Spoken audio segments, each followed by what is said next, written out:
How many times can hope be refused before it stops asking? A pregnant German shepherd sat beside a snow-covered Wisconsin road, rising whenever headlights slowed, then turning toward an abandoned bus shelter as if begging someone to follow. One driver tossed her food. Another lifted a phone to record. No one stopped. Miles away, former Navy SEAL Daniel Brooks was driving toward a decision he had delayed for too long. He saw the dog. He kept going. But 1 mile later, Daniel looked into the rearview mirror and turned back. Why would the starving mother refuse the food left beside her? What was she trying to show the passing strangers? And why did helping her force Daniel to face the moment he had spent years trying to forget? This is a fictional story created for storytelling purposes. Before we begin, tell me, where are you watching from? Drop your country in the comments below. Early winter had settled over northern Wisconsin with the quiet authority of an old woman drawing curtains before a storm.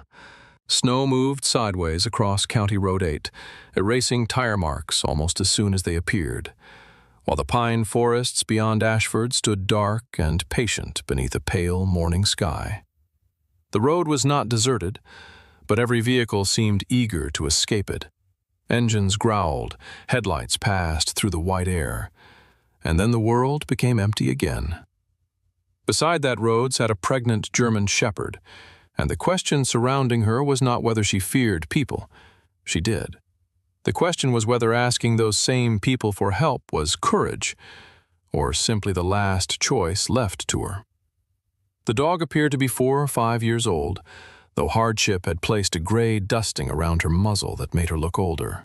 Black fur covered her back like a weather-darkened saddle, while the tan fur along her legs and chest had become wet and tangled with ice. Her belly hung low and heavy, stretched by the lives moving inside it. Whenever she stood, her hind legs trembled beneath her weight.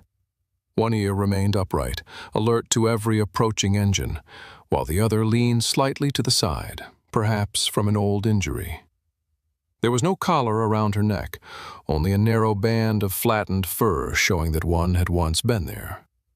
She did not wander into the woods. She did not search the ditch for scraps. She sat at the edge of the snowbank and watched the road, as though she had made an agreement with it. When the first pickup slowed, the dog pushed herself upright. The driver was a broad, middle-aged man with a red beard, a wool cap pulled low over his forehead, and the tired expression of someone already late for work. He lowered his window only a few inches. The dog stepped toward him, careful and unsteady, then looked directly into his face. For one brief moment, the man seemed to understand that she wanted more than food, but understanding and stopping were not the same thing. He tore a piece from the sandwich in his hand and threw it onto the snow. "There you go, girl," he called, as though generosity could be measured by how little time it required. The dog sniffed the bread but did not eat it. She turned instead toward an abandoned bus shelter across the road, looked back at the driver, and waited. The man glanced at the shelter. Its roof sagged beneath the snow, and one wall had been replaced by a sheet of cloudy plastic that snapped in the wind.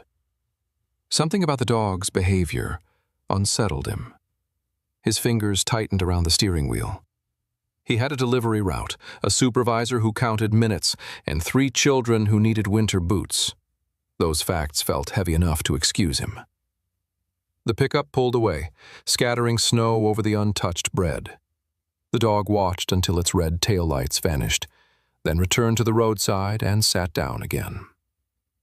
The next car belonged to a thin woman in her early 60s with silver blonde hair cut neatly around her jaw and narrow glasses resting on a sharp nose. She wore a cream-colored coat and held herself with the stiff caution of someone who had spent years avoiding messes she could not control. When the dog approached, the woman's eyes widened. She reached across the passenger seat and locked the door, although it was already locked. The sound was small, only a metallic click, but the German shepherd stopped as if the noise had struck her. The woman looked away first. She told herself the dog might be dangerous. She told herself animal control would come. She told herself many sensible things, and each one made it easier to press the accelerator. Later, an elderly couple slowed beside the dog.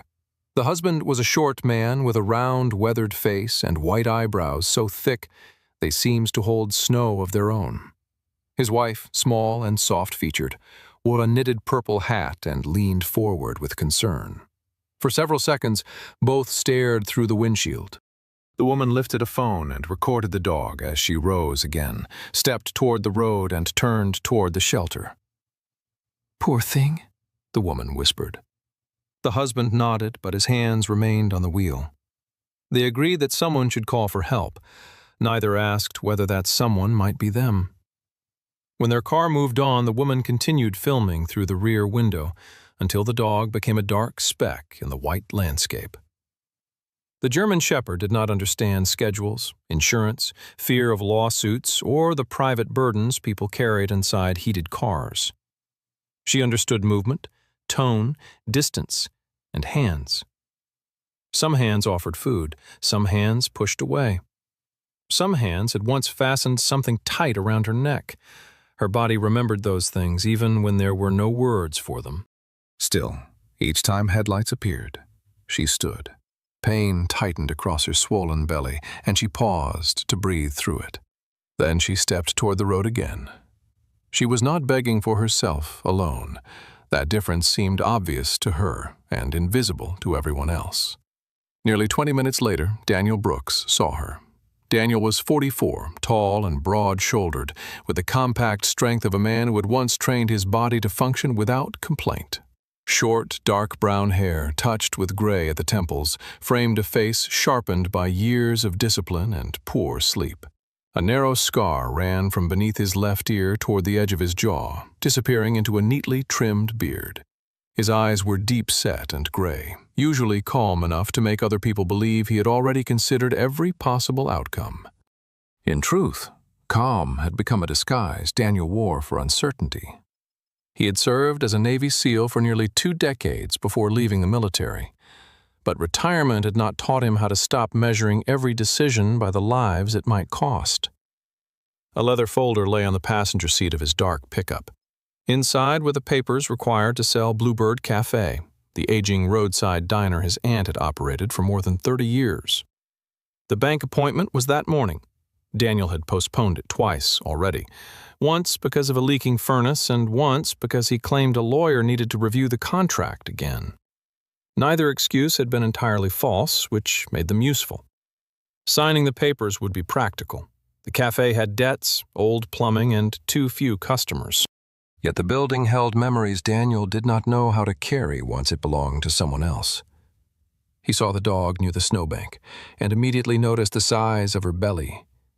He also saw the abandoned shelter, the bread on the ground, and the way she turned her head toward him as his truck approached. Daniel's foot eased from the accelerator. The German Shepherd rose with difficulty and took 2 steps toward the road. Then Daniel looked at the clock on the dashboard. Someone else had probably called animal control. Stopping on the shoulder in worsening snow could cause an accident. A frightened dog might bite. The bank would not hold the appointment forever. Each thought was reasonable. Daniel had always trusted reasonable thoughts, especially when they protected him from choices with uncertain endings. He drove past. In the rearview mirror, the dog remained standing. She did not chase the truck. She only watched it leave. Daniel gripped the steering wheel until his knuckles whitened. Almost at once, another image rose behind his eyes. A dark doorway in a country far from Wisconsin. A radio pressed against his ear, and a younger man waiting for Daniel to give the order. Daniel had requested confirmation before moving. The confirmation had come 43 seconds later. The man had not. For years, Daniel had explained that moment with procedure, intelligence reports, and incomplete information. Every explanation was true. None of them brought his teammate home. The pickup continued for nearly a mile. Snow hissed beneath the tires. Daniel looked once more into the mirror, though the dog was no longer visible. Then he swore softly, slowed, and turned the truck around. When Daniel pulled onto the shoulder beside her, the German Shepherd stood again. He stepped out into the wind, his dark coat snapping around his legs, and approached with one hand held low and open. "Easy," he said. His voice was steady, but the dog could hear the caution beneath it. She moved toward him by a single step. Daniel reached a little farther. The dog's lips lifted, revealing worn, white teeth, and a low growl formed deep in her chest. She wanted help. Her shaking legs, swollen belly, and refusal to leave the road said as much. But wanting help was not the same as trusting the hand that offered it. The snow had thickened by the time Daniel stood beside County Road 8 with his hand extended toward the pregnant German shepherd. Wind pressed against his coat, carrying fine white grains beneath the collar, but the dog seemed more troubled by the open door of the pickup than by the cold. She stared at the dark interior, then at Daniel, her ears shifting with every movement he made. When he stepped forward, she retreated. When he stopped, she stopped.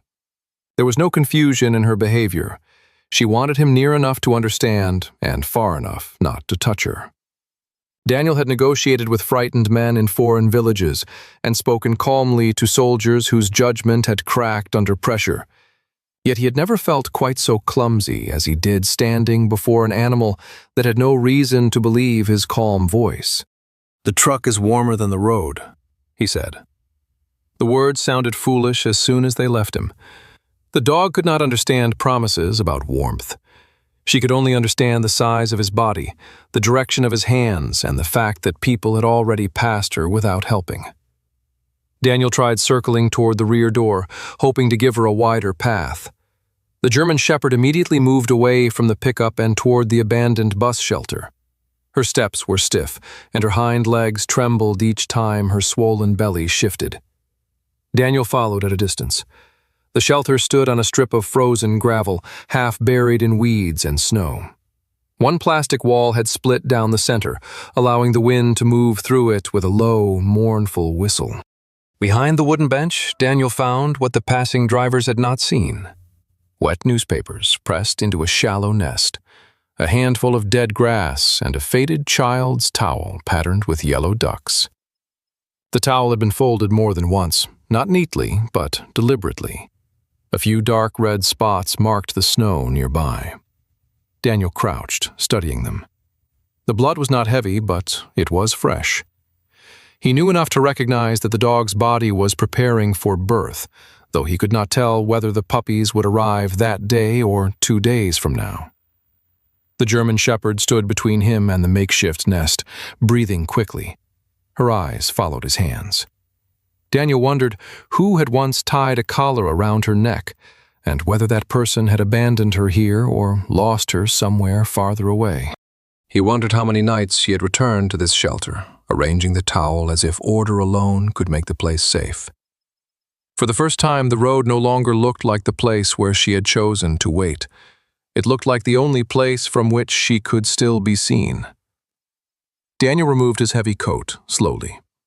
Beneath it, he wore a charcoal wool sweater stretched across his shoulders, and the cold reached him almost at once. "I'm not taking your nest," he said. "I'm trying to keep you from freezing in it." He approached from the side and lowered the coat toward her back.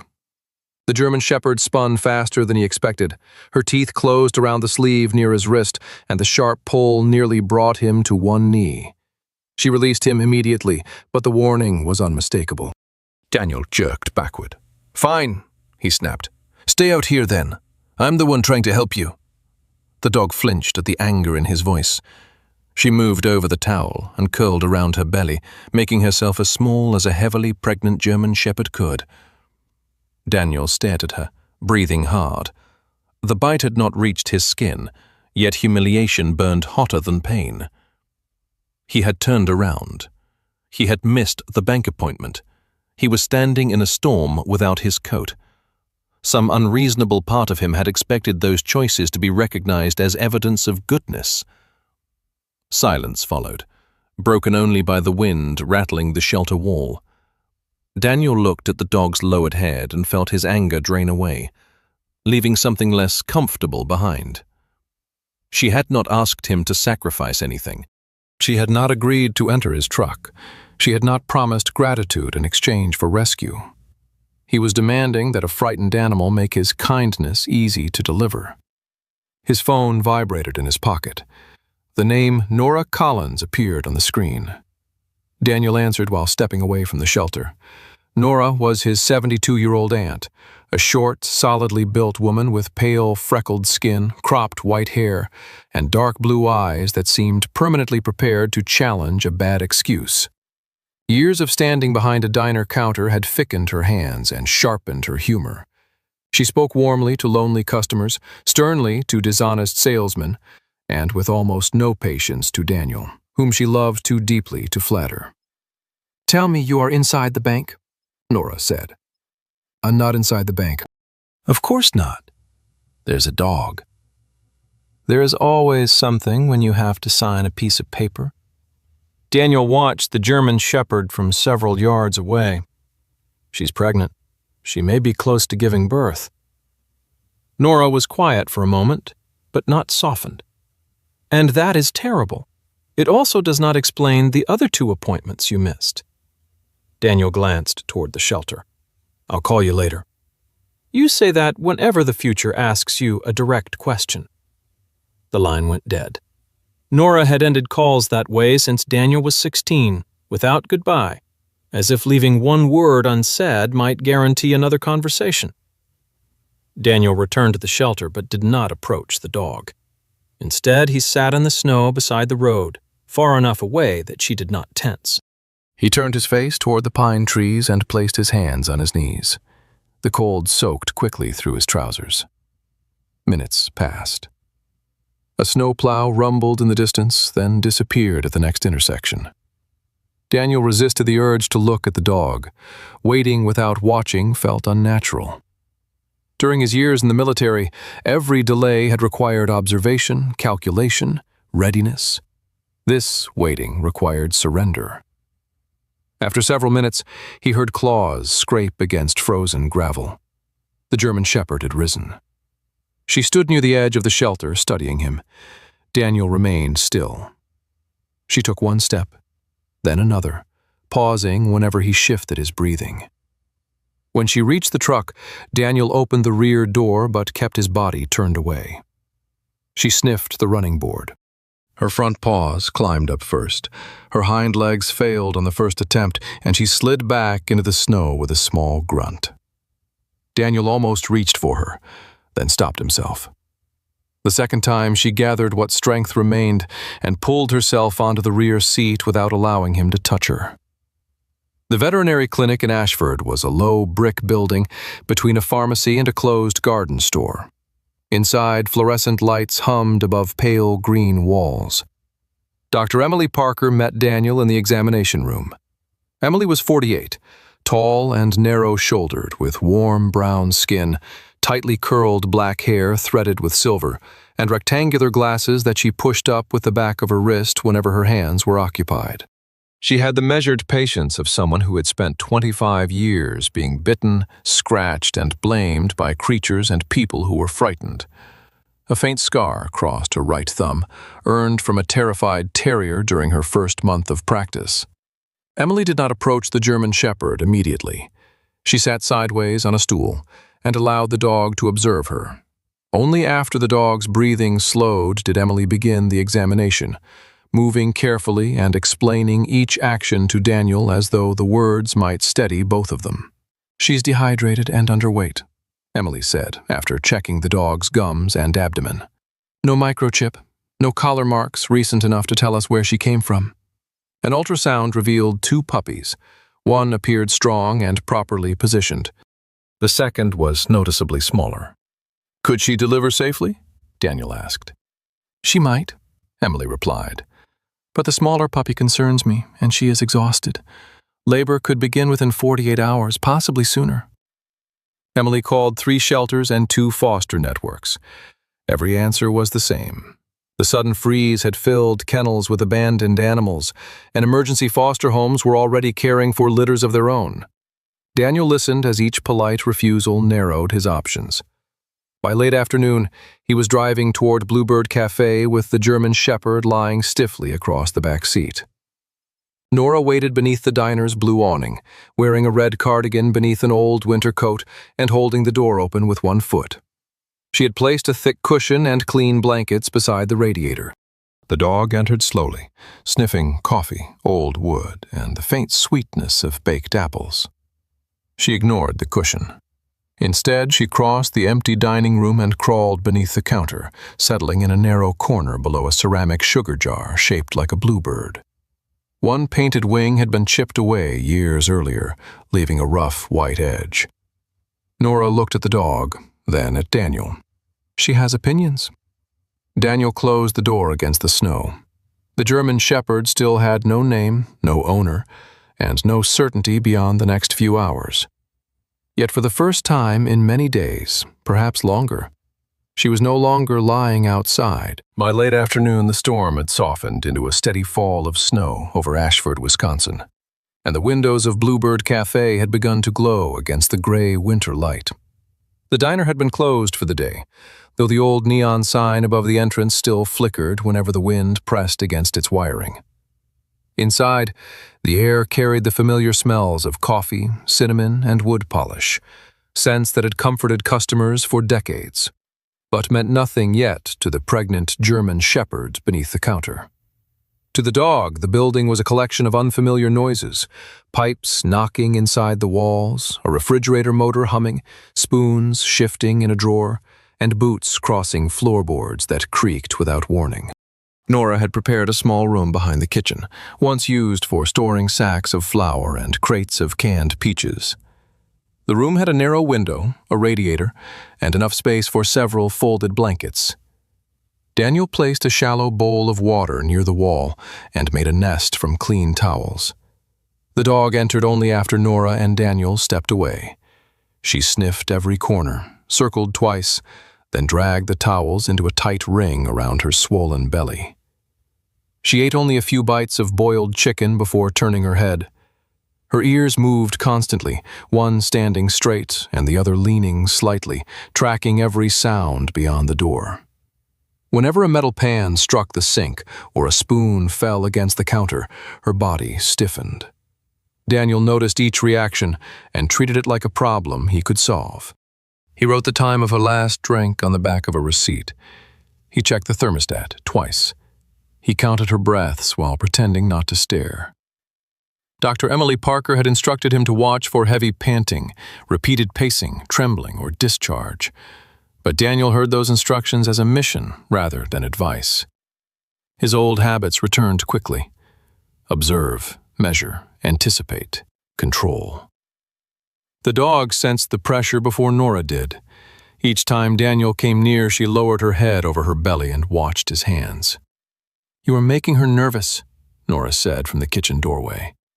She had removed her winter coat and now wore a faded blue blouse beneath her red cardigan. Her white hair remained neat despite the snow, and her sturdy arms were folded over her chest. Nora had spent 35 years reading customers before they decided what they wanted.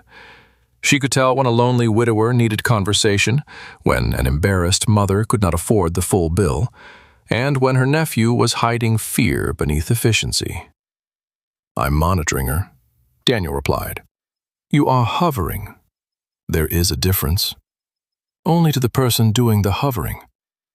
Daniel ignored the remark and crouched beside the blanket ring.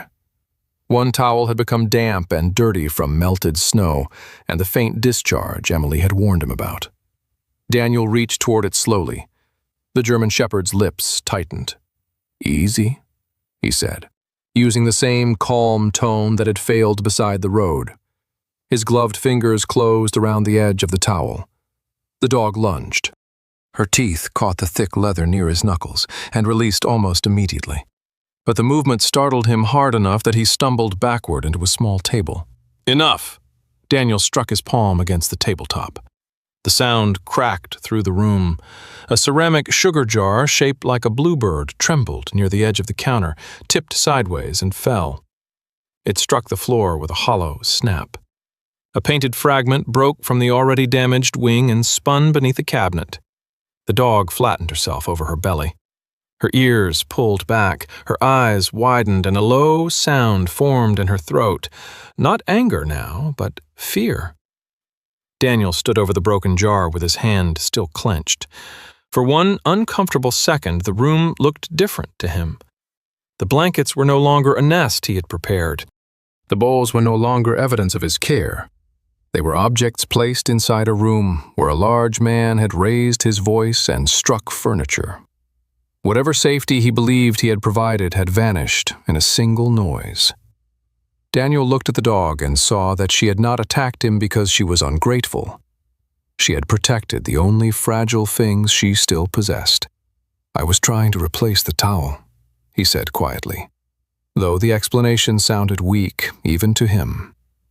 Nora knelt to collect the broken ceramic.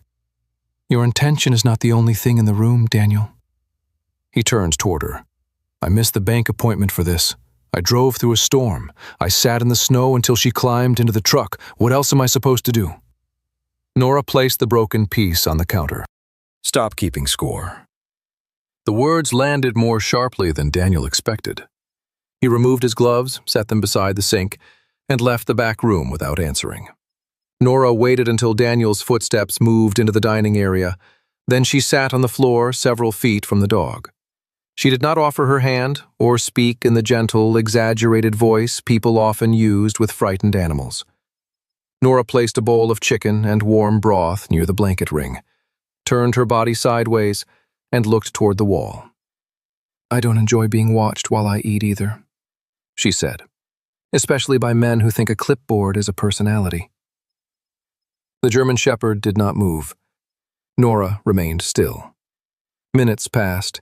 Somewhere beyond the kitchen, Daniel opened a drawer too forcefully and then closed it with greater care. The dog's nose lifted. She sniffed the broth, glanced at Nora, and slowly crawled forward. Nora kept her eyes on the faded wallpaper. The dog took one bite, paused, then ate another. Only after she began drinking did Nora allow herself a small smile. Daniel stood alone behind the counter, staring at the leather folder containing the sale documents. Nora joined him after the dog finished eating. She picked up the Bluebird jar and fitted the broken fragment against its wing. The piece no longer aligned cleanly. "This place has 10 days, she said. Daniel looked up. "What do you mean?" "The bank sent the final notice yesterday. If the debt is not settled or the sale completed, they begin taking possession." Daniel's jaw tightened. "You told me we had until spring." "I told you what I wanted to be true." He opened the folder and spread the papers across the counter. "Then we sign tomorrow. We stop pretending this building can be saved." Nora's dark blue eyes sharpened. "You mean we stop before losing it hurts more?" "That is not what I said." "It is what you always say in cleaner language." Daniel turned away, but Nora continued. She told him the cafe had not always belonged to her alone. She had opened it with her younger sister, Linda Harris, nearly 40 years earlier. Linda was now 68, a tall, narrow woman with olive-toned skin, long silver hair usually braided down her back, and steady hazel eyes that made nervous animals calmer than nervous people. Linda had worked most of her life as a veterinary technician and possessed a blunt, practical nature softened by an almost embarrassing tenderness toward injured creatures. The sisters had once moved through the cafe like matched hands on the same clock. Nora cooking, Linda managing the books and treating every stray cat behind the dumpster. But when their mother became ill, affection turned into accusation. Nora believed Linda had abandoned too much of the caregiving. Linda believed Nora had used sacrifice as a weapon. Their final argument had occurred beside the same counter where Daniel now stood. They had not spoken in nearly 9 years. "She could help with the dog," Nora said. "Then call her." Nora looked toward the telephone mounted near the kitchen door. Her expression changed, not dramatically, but enough for Daniel to see that pride could resemble fear when held long enough. She walked to the phone, lifted the receiver, and began entering the number from memory. After 6 digits, she stopped. Her thumb hovered over the last button. Then she hung up. "Not tonight," she said. Daniel almost challenged her, but the hypocrisy would have been too obvious. The folder remained unsigned between them. Later, when the cafe had become quiet again, Nora returned to the back room with Daniel standing in the doorway. The German shepherd lay inside the towel ring, awake but no longer trembling. "She needs a name," Nora said. "She needs medical care and a temporary place to stay," Daniel replied. "A name complicates things. Only if you think caring is a mistake. Naming her makes leaving harder." Nora considered him for a moment, then looked at the dog. "Sadie," she said softly. "You look like a Sadie to me." The German shepherd did not rise. She did not approach or wag her tail. But the slightly bent ear turned toward Nora's voice, and her eyes remained fixed on the older woman instead of retreating toward the wall. Daniel said nothing. The dog had arrived beside County Road 8 without a collar, a history, or anyone willing to claim her. Now she had a warm room, 2 untouched futures beneath her heart, and a name spoken without demand. For the first time, the mother from the roadside was Sadie. Night settled over Ashford beneath a sky so thick with snow that even the streetlights appeared to have been erased. The storm reached Bluebird Cafe in violent waves, driving ice against the windows and bending the old awning above the entrance until its metal joints groaned. Inside, Daniel had just finished placing another log-sized roll of towels near the back room when the lights flickered once, twice, and disappeared. The refrigerator stopped humming. The clock above the counter went dark. For a brief moment, the entire cafe seemed to hold its breath. Then Sadie began pacing. She moved from the blanket ring to the door, turned sharply, and returned to the wall. Her breathing had changed from cautious panting to a fast, shallow rhythm. Every few minutes she stopped and looked toward her belly, as if something inside had startled her. Her paws scratched repeatedly at the wooden floor, gathering blankets beneath her chest and pushing them away again. Daniel switched on a flashlight and checked his watch. Dr. Emily Parker had warned that labor might begin within 48 hours, but Daniel had translated that into an orderly window of time. He had expected daylight, preparation, perhaps a clear road to the clinic. Instead, the storm had taken away the lights, the heat, and the illusion that events would wait until he was ready. "She's starting," Nora said. The older woman stood in the doorway, wearing her red cardigan over a wool nightdress she kept upstairs for nights when the weather made driving home impossible. Her cropped white hair was flattened on one side from a brief, unsuccessful attempt to sleep, but her dark blue eyes were fully alert. Daniel moved immediately. He placed 2 flashlights on the shelves, carried clean towels from the laundry cabinet, and filled a kettle from the kitchen tap before the water pressure failed. The cafe's old gas stove still worked, and Nora lit a burner with a match. Daniel's movements grew faster with every trip. He checked Sadie's breathing, then the room temperature, then the emergency supplies Emily had provided. Sadie followed him with wide eyes.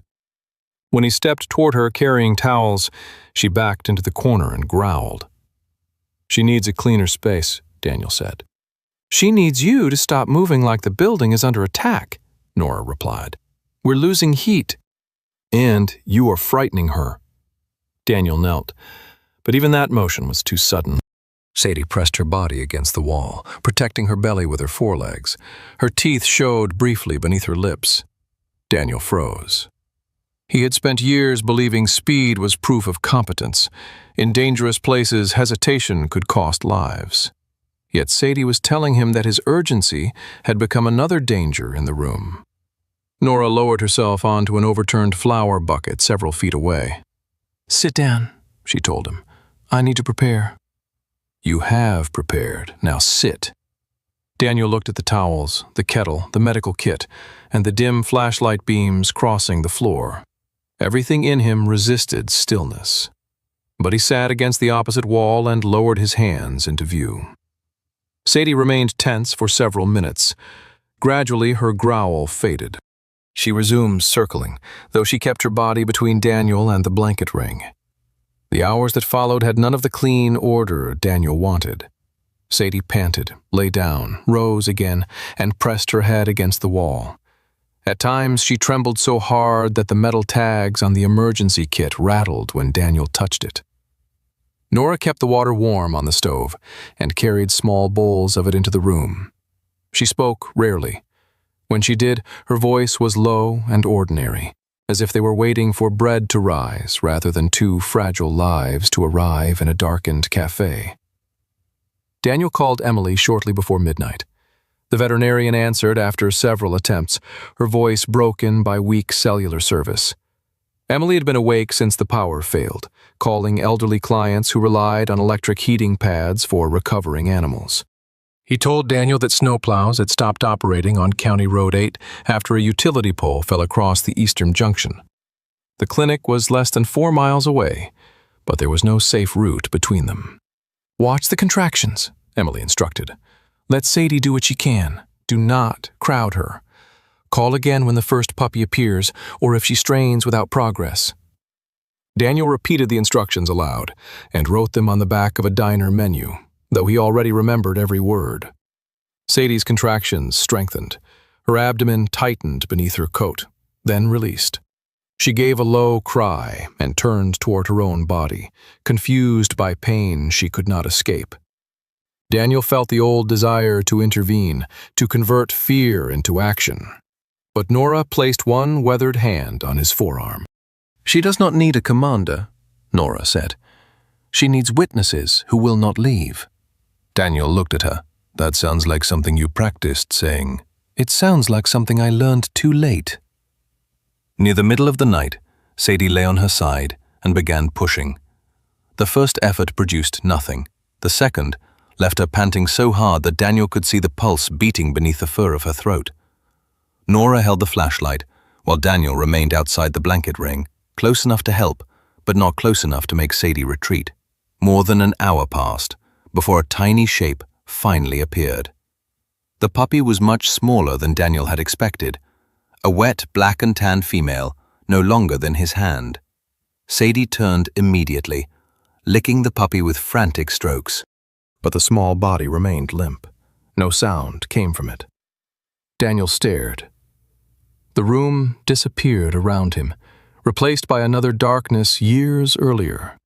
He remembered a doorway shattered by an explosion, dust hanging in the air, and a young teammate lying beyond reach while Daniel waited for confirmation that the building was secure. The man's name returned with brutal clarity. Aaron Vale, 29 years old, freckled, too fond of terrible jokes, newly engaged to a school teacher in Montana. Daniel had listened to the radio and followed procedure while Aaron's breathing stopped. 43 seconds. Daniel had measured his life against those seconds ever since. Now another silent body lay before him, and the same terror held him still. What if touching the puppy caused harm? What if he misunderstood Emily's directions? What if action was only another form of arrogance? Nora watched Daniel's face and understood enough without knowing every detail. She did not tell him that everything would be fine. She had lived long enough to distrust promises made in frightened rooms.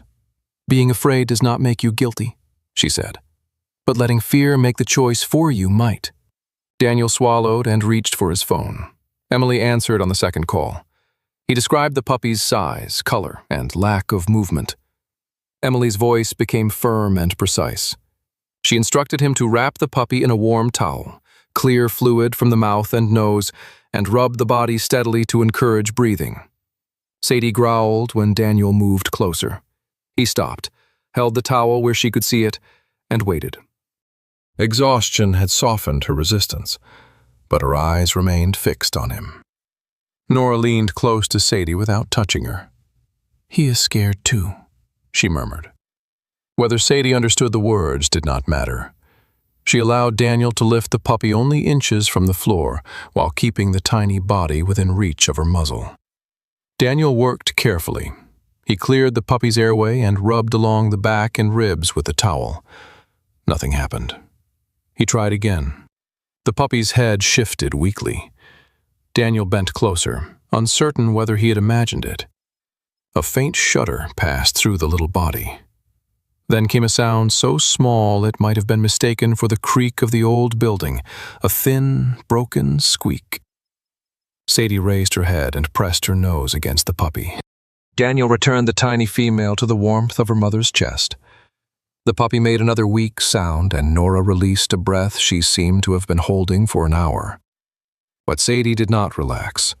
Her abdomen tightened again, harder than before. She cried out and pushed her paws against the blankets. Daniel looked at Nora, then at the dark phone screen in his hand. Emily had said the second puppy was larger. She had also said the smaller one was the greater concern. Neither statement felt comforting now. Across the cafe, Nora walked to the wall phone out of habit before remembering the line was dead. She took Daniel's cell instead and opened the contact he had saved earlier. Linda Harris answered after several rings. Her voice was lower than Nora remembered, roughened by age and years of early mornings, yet still carried the calm firmness that had once settled frightened animals on examination tables. Nora did not apologize for 9 years of silence. Linda did not ask why she had waited so long. "There is a mother dog in danger," Nora said. For several seconds, only the storm could be heard between them. Then Linda asked, "What is the address?" Behind Nora, the newborn puppy gave another faint cry.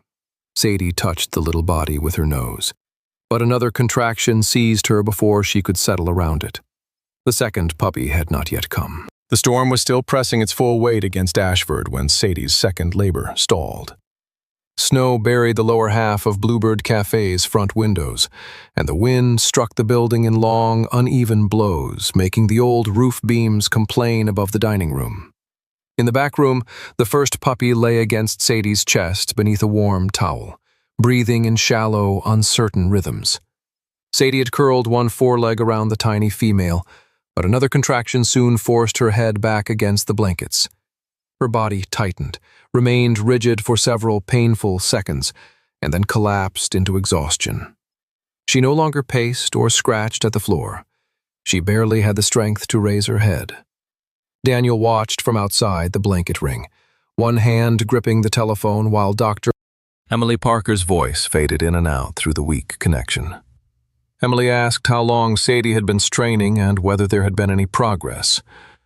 Daniel answered as precisely as he could, though precision felt useless in a room where every minute seemed to change its shape. "The second puppy may be larger," Emily said. "Linda knows what to look for. If she cannot reach you soon, I may need to guide you through helping Sadie." Daniel looked at the mother dog. Her amber brown eyes had lost their earlier sharpness.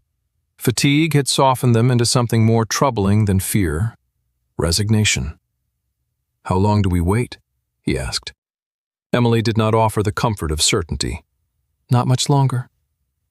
Daniel placed the phone on the floor beside him. The old part of his mind immediately began constructing choices. Wait for Linda and risk losing time. Act now and risk making the situation worse. He had once believed decisions became easier when reduced to clear options. Age had taught him that the most important choices usually arrived with missing information and no harmless answer. Sadie groaned as another contraction passed through her, but nothing followed. Daniel shifted closer. Her lips lifted weakly. Even exhausted, she was still warning him that her body and her puppies belonged to her. "I know," he said. "I'm not touching you yet." Nora stood behind him holding the flashlight. She had not slept, and the lines around her mouth looked deeper in the cold white beam. "You are waiting differently this time," she observed. "I don't know whether that's better." "Better is often just fear that has learned some manners." Daniel almost smiled, but Sadie's breathing changed again. He called Emily back. Under the veterinarian's instructions, Daniel prepared to support Sadie if the next contraction brought progress. He did not reach toward her until Emily told him to. He did not assume that speed and courage were the same thing. For the first time that night, he allowed another person's judgment to guide his hands. Headlights appeared through the storm before he was required to do more. They moved slowly past the cafe windows, yellow and blurred by snow, accompanied by the deep, grinding sound of a plow blade pushing through the road. A heavy vehicle stopped outside. The front door opened, releasing a burst of wind and snow into the dining room. Linda Harris entered, leaning on the arm of Walter Briggs, a 61-year-old county snowplow driver with a thick neck, a square gray beard, and a face reddened by decades of winter weather. Walter was a quiet man who treated bad roads and frightened people in much the same way, slowly, without boasting, and with both hands steady. He wore an orange insulated coat dusted with snow and smelled faintly of diesel fuel. "Road is blocked east of here," he said. "Had to bring her around through Miller's Field. Nearly lost a mirror to an apple tree." Linda removed her knitted hat, revealing long silver hair that had partly escaped its braid and now hung in damp strands around her olive-toned face. She was tall and narrow, though age and an aching left knee had given her posture a slight tilt. Her hazel eyes remained clear and direct. An old canvas medical bag hung from one shoulder, its broken zipper held together by a piece of blue cord. Linda looked less like someone arriving to perform a miracle than a tired woman who had been dragged from bed and had chosen to come anyway. Nora and Linda saw each other across the dining room. 9 years of silence stood between them, larger for a moment than the storm. Nora's fingers tightened around the flashlight. Linda's expression shifted as if an old argument had risen to her lips by habit. Neither woman spoke of their mother, the final months of caregiving, or the cruel words exchanged beside the cafe counter. Linda merely asked, "Where's the dog?" Nora pointed toward the back room. "She's tired. Then we should not make her wait while we practice being sisters." Linda limped past her. Inside the room, Linda did not approach Sadie directly. She lowered the medical bag, sat carefully on the floor, and observed the mother dog's breathing and posture. Sadie lifted her head and growled, but Linda did not retreat or move closer. "That is fair," she said quietly. Her voice was lower and rougher than Nora remembered, yet it still carried the steadiness that had once calmed injured dogs in the clinic where she worked. Linda asked Daniel for the timeline, the appearance of the first puppy, and everything Emily had said. Daniel answered without defending his choices or adding explanations. Linda examined Sadie only when the dog's attention returned to her puppy. After a careful assessment, Linda looked at Daniel. "The second puppy needs help, but Sadie still has some strength." "We work with her, not against her." Daniel nodded. He expected Linda to take over completely. Instead, she positioned him beside Sadie and instructed him to wait for the next contraction. "You have stronger hands," she said. "But strong hands are only useful if they know when not to move." The next several minutes seemed longer than the entire night. Nora held the light. Linda watched Sadie's body and gave brief instructions. Daniel listened. When Sadie rested, he rested. When Linda told him to offer support, he did so carefully, without pulling against the mother dog's effort. Sadie cried out and snapped once at the air, but Daniel did not jerk away or become angry. "You are allowed to hate this," he whispered to her. "You do not have to make it easy for us." Another contraction came. Linda's voice sharpened. Daniel followed her direction, and the second puppy finally slipped free into the blankets.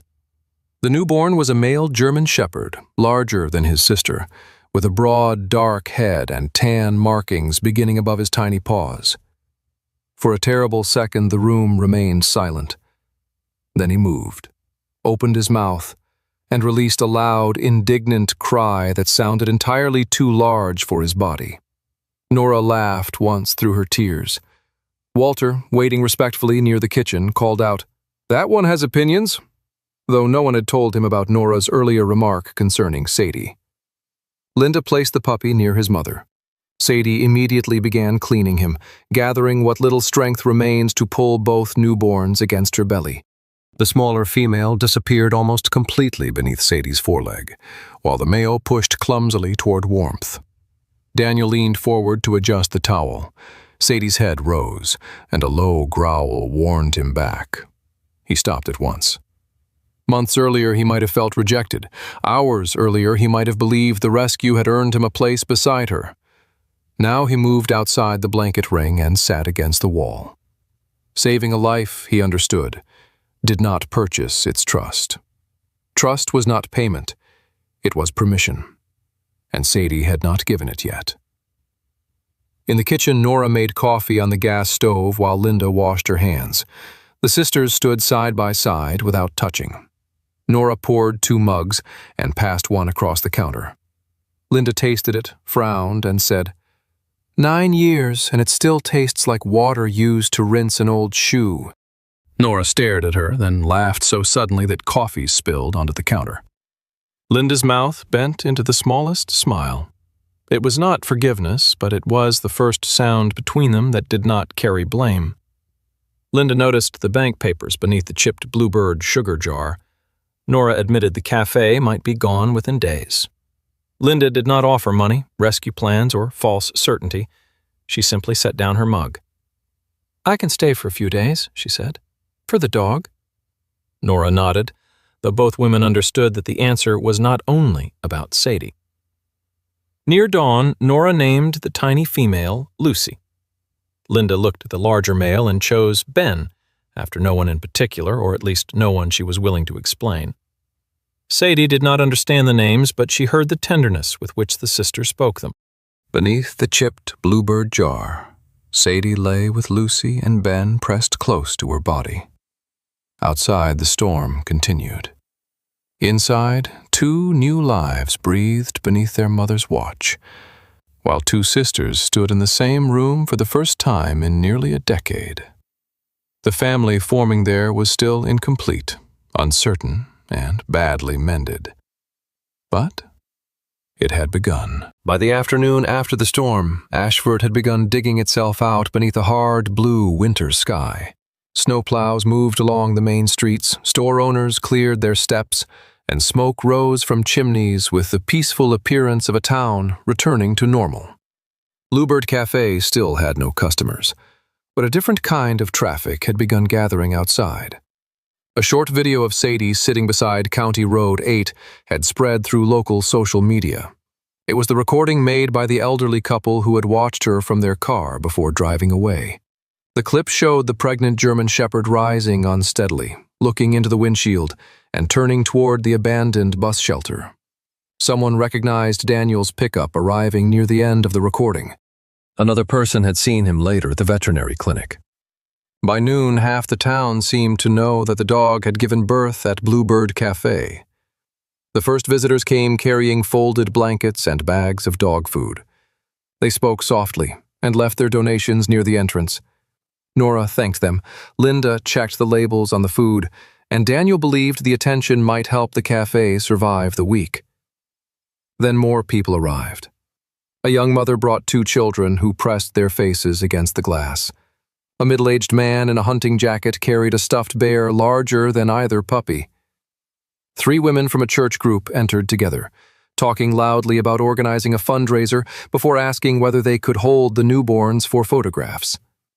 The gifts piled up beneath the counter, but so did the noise. Sadie heard every unfamiliar footstep through the kitchen wall. She lay in the back room with Lucy and Ben tucked against her belly, her body curved around them like a gate. Each time the door opened, her head rose. Each time someone laughed or called her name, her ears pulled back. Daniel had placed a handwritten sign on the kitchen door, asking visitors not to enter.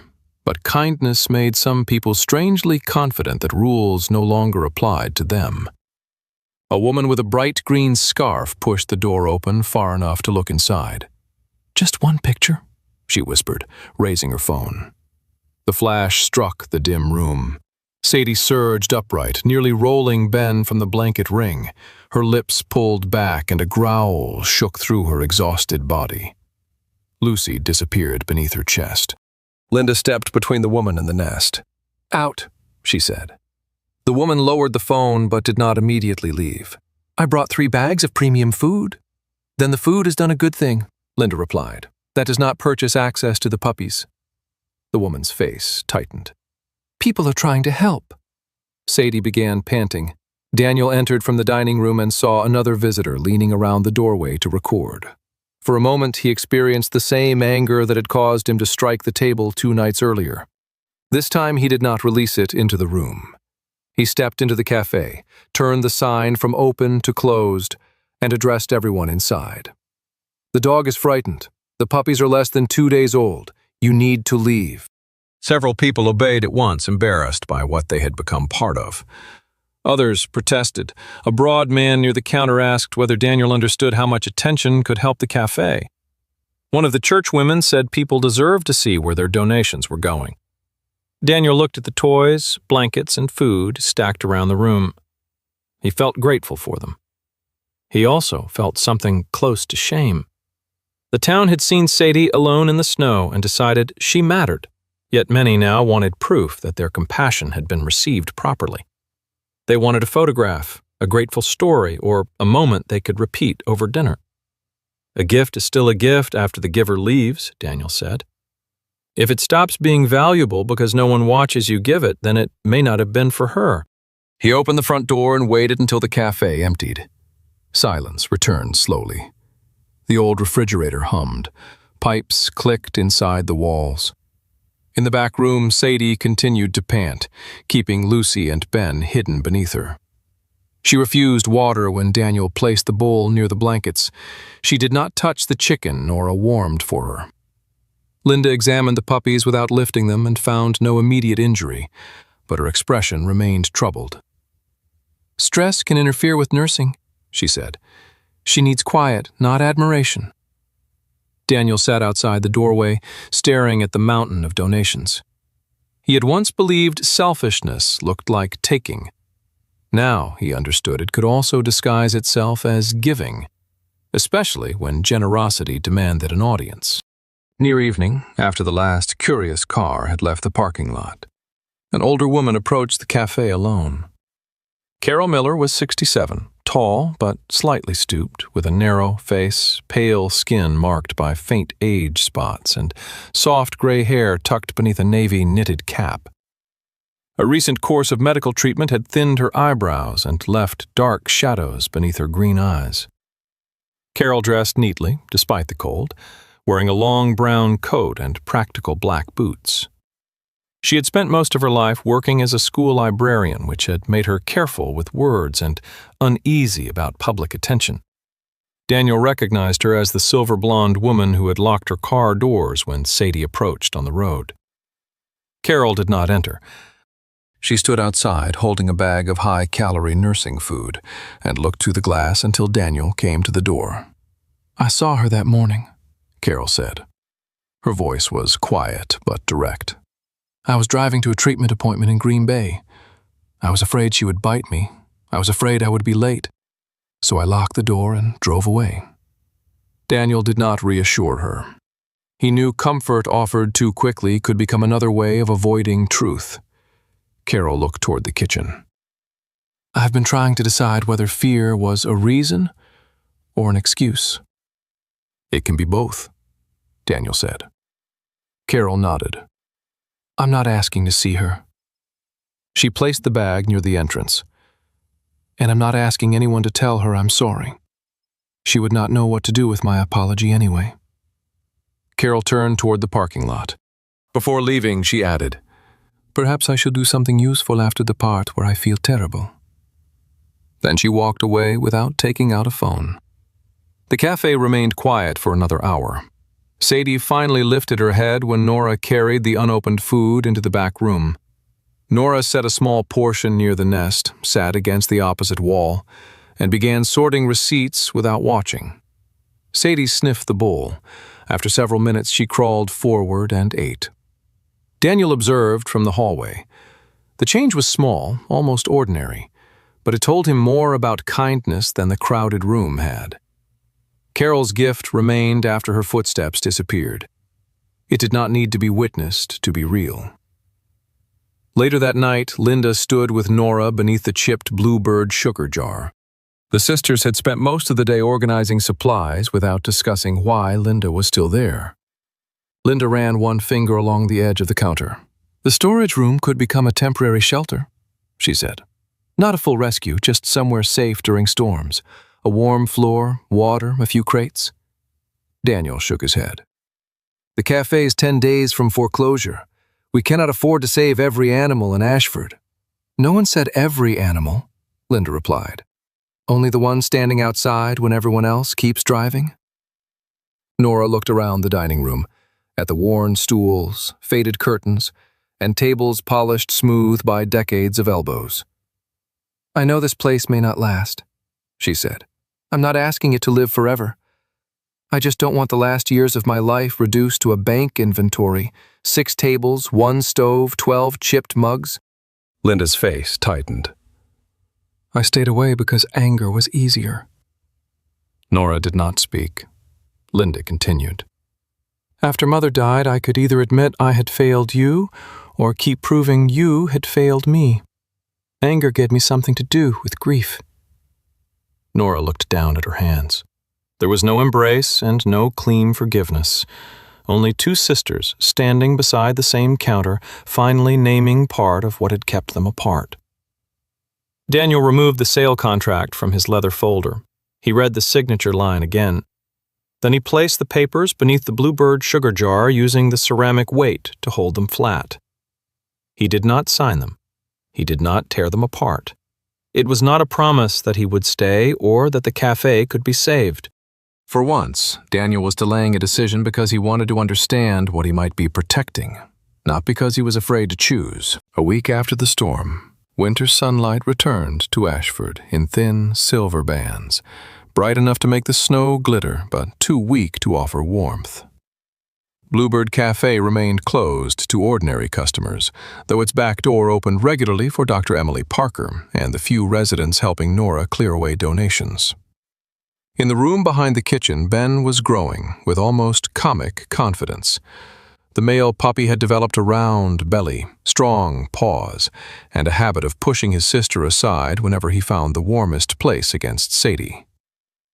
Lucy remained much smaller. Her black and tan body still fit easily within Daniel's 2 hands, and the fine fur around her narrow face made her appear permanently startled. She nursed often but tired quickly, sometimes losing her place before she had taken enough milk. Each morning, Daniel wrote both puppies' weights on a paper chart taped beside the door. Ben's numbers climbed steadily. Lucy's moved by ounces, then stopped moving at all. Emily visited every second day. Her tall, narrow figure looked almost folded inside a heavy gray coat, and snow gathered in the silver threads of her tightly curled hair whenever she crossed the parking lot. She checked Lucy's hydration, gums, breathing, and body temperature while Linda watched closely. Emily did not pretend the situation was harmless. Small puppies can fall behind quickly, she said. She needs regular feeding, warmth, and daily weights. If she loses more, we may need to supplement more aggressively. Daniel listened with the concentration of a man receiving operational orders. Sadie listened differently. The mother dog watched every hand that neared Lucy, her amber-brown eyes following each movement. She tolerated Emily because the veterinarian waited, approached from the side, and stopped whenever Sadie stiffened. Daniel, despite everything he had learned, still carried urgency in his shoulders. That afternoon he placed a clean towel on the floor and set the small digital scale in the center. Sadie lay with both puppies tucked against her belly. We need her weight, Daniel said quietly. He lowered himself beside the blanket ring and reached toward Lucy. Sadie moved before his fingers touched the puppy. She surged forward, standing over Lucy with her lips lifted and her teeth visible. The warning was sharper than any she had given since the birth. Daniel pulled his hand back immediately. No anger crossed his face. He did not remind Sadie that he had saved Lucy's life, paid the clinic bill, or spent several nights sleeping outside the room. Those facts belonged to him. They were not debts Sadie had agreed to repay. All right, Daniel said, remaining still. Not now. Linda watched from the doorway. A month ago, that would have offended you. It still does, a little. At least you are honest. Daniel looked at Sadie. She thinks I'm trying to take the puppy. She does not know what you think you are doing. She knows what a reaching hand has meant before. Daniel folded the scale and set it against the wall. Lucy went unweighed that day. That evening, Daniel began a routine no one had suggested. He carried a wooden chair to the hallway outside Sadie's room and sat with a printed guide Emily had given him about neonatal puppy care. He read it aloud in a calm, even voice. The pages described feeding intervals, temperature ranges, weight gain, and signs of distress. The language was dry enough to put Nora to sleep at the kitchen table, and technical enough that Walter Briggs, who had stopped by with firewood, called it the least exciting bedtime story in Wisconsin. Daniel continued anyway. He did not call Sadie's name. He did not extend a hand or try to meet her eyes. He simply read while she fed Lucy and Ben. On the second night, Sadie stopped raising her head at every turned page. On the third, she slept while Daniel's voice moved steadily through the hallway. By the fifth, Daniel could place the scale near the door without Sadie covering Lucy with her body. Trust did not arrive as a grand surrender. It appeared in smaller absences. One less growl, one less tightened muscle, one moment when Sadie chose rest instead of vigilance. While Daniel read to the dogs, Nora and Linda prepared the cafe for a community meeting. The social media attention had not disappeared, but Nora refused to reopen the room to curious visitors. Instead, she invited residents who had offered practical help. 15 people gathered around the faded tables one cold evening. Among them was Martin Hale, Ashford's 59-year-old town council president, a broad man with thinning sandy hair, polished boots, and a voice trained to sound enthusiastic even while discussing drainage permits. Martin had owned the local hardware store for 20 years and believed nearly every problem could be improved by a banner, a committee, and matching T-shirts. Beside him sat Ruth Calder, the 56-year-old manager of Ashford Community Bank. Ruth was a compact woman with straight, iron-gray hair cut at her chin, rimless glasses, and a habit of arranging papers into exact right angles. She was considered stern because she rarely softened facts, though years of reviewing farm loans had taught her that numbers often concealed grief people were too proud to mention. Martin proposed turning Sadie's story into a winter tourism campaign. "Ashford, the town of miracles," he announced, spreading his hands as though the phrase were already printed across highway signs. He suggested posters featuring Sadie and her puppies, a weekend festival, and a public naming ceremony, apparently unaware the dogs had already been named. Nora stood behind the counter with both palms pressed against the wood. "Sadie is not a mascot." Martin blinked. "No one said mascot." "You described a mascot with better stationery." A few people laughed. Martin reddened but remained polite. "Attention could save the cafe." "Attention nearly made Sadie stop feeding her puppies," Daniel said from the back of the room. Linda offered another plan. Bluebird Cafe would reopen only 3 mornings a week for breakfast. The unused storage room would be cleaned, insulated, and fitted with several crates for animals needing temporary shelter during extreme weather. It would not become a full rescue organization, and no animal would be displayed for visitors. Residents could contribute money, supplies, or volunteer hours. Emily offered basic medical guidance. Walter agreed to handle emergency transportation when road conditions allowed. The proposal sounded modest beside Martin's festival. It also sounded possible. Ruth studied the cafe's account statements and the rough budget Linda had prepared. "This does not erase the debt," she said. "It may not even work." Nora nodded. "That is more honesty than most plans receive." Ruth adjusted her glasses. "The bank can suspend foreclosure proceedings for 6 months if you meet reduced monthly payments and provide financial records every 30 days. After that, we review again." No one cheered immediately. 6 months was not salvation. It was borrowed time measured in utility bills, breakfast plates, and volunteer shifts. Then Nora exhaled and said, "6 months is long enough to find out whether we are fools." Linda looked at her. "We already know we are fools. Now we find out whether we are useful." Late that night, after the meeting ended and the cafe became quiet, Daniel returned to his chair outside Sadie's room. He read several pages before his voice slowed. Sadie rose from the blanket ring. With extraordinary care, she took Lucy by the loose skin at the back of the neck and carried her toward the doorway. Daniel stopped reading. Sadie placed Lucy on the folded towel beside the scale.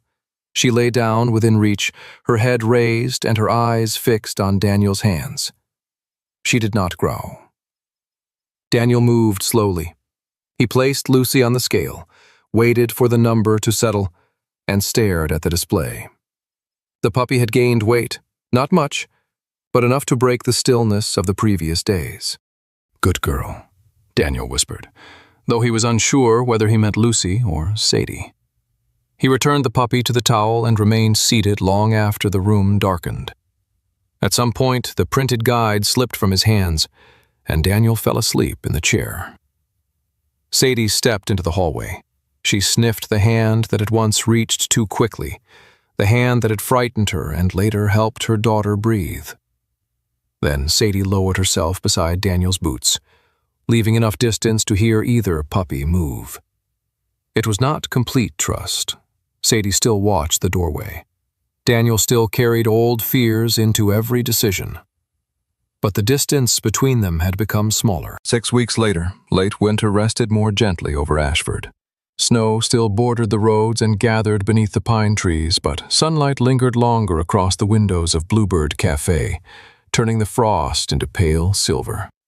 The diner now opened 3 mornings each week. Its old sign continued to flicker. The stool still complained whenever a customer shifted weight, and the coffee remained a subject of public disagreement. Yet the room no longer felt as though it were waiting to be emptied. Ben had grown into a sturdy German shepherd puppy with oversized paws, a broad black muzzle, and enough confidence for an animal who still stumbled over his own feet. His favorite occupation was stealing dish towels from the kitchen and running beneath the tables while Nora pursued him with a wooden spoon. Ben never moved quickly enough to escape, but he behaved as if every chase were a military triumph. Lucy remained smaller, with a fine-boned face, soft tan eyebrows, and a careful way of studying the world before entering it. She had gained weight steadily and no longer tired during every feeding. Most afternoons, Lucy slept beneath the counter with her nose resting across Sadie's foreleg. Sadie had recovered much of her strength. Her sable and black coat had become thick and clean, and the hollows along her ribs had begun to fill. One ear still leaned slightly, giving her watchful expression and unexpected softness. She remained suspicious of cameras. Whenever a phone was lifted too quickly, Sadie placed herself between the device and her puppies. She did not enjoy strangers reaching toward her head, and she never became the cheerful symbol some people had expected. Rescue had not erased memory. Safety had simply given Sadie enough room to make choices. Daniel respected those choices. He no longer reached for Sadie without allowing her to see his hand. He did not call her stubborn when she refused to approach a customer, nor did he mistake caution for disobedience. Some mornings she lay beneath the counter while voices filled the cafe. On others, she took Lucy and Ben into the back room before the first customer arrived. Daniel let her decide. He had once thought trust would reveal itself in affection, a tail wag, a head pressed beneath his palm, a dog following at his heel. Sadie had taught him that trust might also look like sleeping while someone crossed the room, eating without watching the door, or leaving 2 puppies near a man who had once frightened her. After weeks of public notices and unanswered inquiries, Daniel completed the arrangements to become responsible for Sadie, Lucy, and Ben. He signed the papers at one of the cafe's corner tables while Emily checked the puppies nearby. The veterinarian's tightly curled hair was tied back, and her rectangular glasses had slipped halfway down her nose as Ben attempted to chew the end of her stethoscope. "You understand that 3 German Shepherds are not a quiet retirement plan," Emily said. Daniel removed the stethoscope from Ben's mouth. "Neither is owning part of a failing diner." "You do not own it." "Nora reminds me every morning." Daniel had not promised to remain in Ashford forever. He had learned to distrust promises made larger merely to sound noble. He promised to stay through the cafe's 6-month extension, to provide a stable home for Sadie and her puppies, and to decide what came afterward when afterward arrived. It was the smallest promise he had made in years. It was also the first one that did not require him to pretend he controlled the future. Nora and Linda now ran Bluebird Cafe together, though together did not mean peacefully. Nora believed the new curtains should be blue because the diner was named Bluebird. Linda argued that blue curtains made the room look like the inside of a freezer. They disagreed over coffee strength, supply orders, and whether Ben had stolen the back door key or Nora had misplaced it in the flour bin. The key eventually appeared inside Nora's cardigan pocket. Linda did not mention this discovery quietly. Their arguments sometimes grew sharp enough to silence the nearest table. But neither sister walked out. Old resentment remained in the room like a crack beneath fresh paint. They did not pretend the crack had disappeared. They simply stopped widening it each time they were hurt. The storage room behind the kitchen had also changed. Daniel and Walter repaired the window, insulated the walls, and installed several folding kennels. It became a temporary shelter for animals during dangerous weather, not a rescue center, not a public attraction, and certainly not the miracle campaign Martin Hale had imagined. The first occupants included an elderly beagle found wandering near the frozen creek and a frightened orange cat whose owner's furnace had failed. Both stayed only one night. That was the purpose. Warmth until morning, safety until something more permanent could be arranged. Carol Miller volunteered every Tuesday evening. She arrived with a thermos, a library book, and no expectation that the animals would love her. She cleaned bowls, changed blankets, and sat quietly near frightened creatures without trying to touch them. Several people who had once driven past Sadie also returned. The red-bearded delivery driver repaired a broken shelf. The elderly couple donated towels and stayed to wash them. None brought a phone into the back room. None described themselves as rescuers. Their help became less dramatic after the cameras disappeared, and therefore more useful. The cafe's future remained uncertain. Some breakfast mornings filled every table. Others barely covered the cost of heating the building. Ruth Calder continued reviewing the accounts each month, drawing straight lines beneath numbers that refused to become sentimental. Daniel still woke occasionally with Aaron Vale's final 43 seconds running through his memory. Nora and Linda still found ways to wound each other with old knowledge. Sadie still lifted her head whenever a vehicle stopped too suddenly outside. Healing had not arrived like spring sunlight, dissolving every trace of winter. It came like the puppy's footsteps, uneven, clumsy, and stubbornly forward. One evening, Nora placed the ceramic Bluebird sugar jar on a folded towel. The damaged wing had grown rough where the latest fragment had broken away. She brought out a small repair kit, studied the missing section, and then put the glue aside. Instead, she used fine sandpaper to smooth the sharp ceramic edge until it could no longer cut an unsuspecting hand. Linda watched from the other side of the counter. "You are not fixing it?" "I am making it safe," Nora replied. "That is not always the same thing." She filled the jar with sugar and returned it to its familiar place. Outside, snow began falling in soft, unhurried flakes. Sadie lay beneath the counter between Lucy and Ben. Ben slept with one paw across his sister's back, while Lucy's nose rested against their mother's chest. Daniel stood beside the entrance and hung 3 new leashes on the wooden hook near the door, 1 large, 2 small. No one said the cafe had been saved. No one claimed every wound had healed, or that people who had once left would never leave again. The Bluebird still lacked part of its wing. It still held sugar, and when the cafe opened the following morning, someone would be there to notice the lives still waiting outside. Maybe the miracle in this story was not that Sadie survived the storm, or that Lucy and Ben were born safely. Maybe the real miracle was that one man turned his truck around, 2 sisters chose not to walk away again, and a frightened dog slowly learned that some hands could be gentle. God's work does not always arrive with thunder. Sometimes it appears as a warm room, a bowl left quietly by the door, or the courage to stay when leaving would be easier. We often judge people by the moment they failed to stop, But this story reminds us that repentance is not only feeling sorry, it is returning, helping, and becoming more faithful the next time someone needs us. Like the broken Bluebird jar, people do not have to become perfect before they can still carry something sweet. Healing may leave scars, trust may come slowly, and tomorrow may remain uncertain. Yet God can use imperfect hearts to create shelter for lives that have nowhere else to go. Share this story with someone who needs hope. Tell us in the comments what lesson touched you most, and subscribe for more stories of compassion, faith, and second chances. May God protect you, strengthen your heart, and bless your home with peace.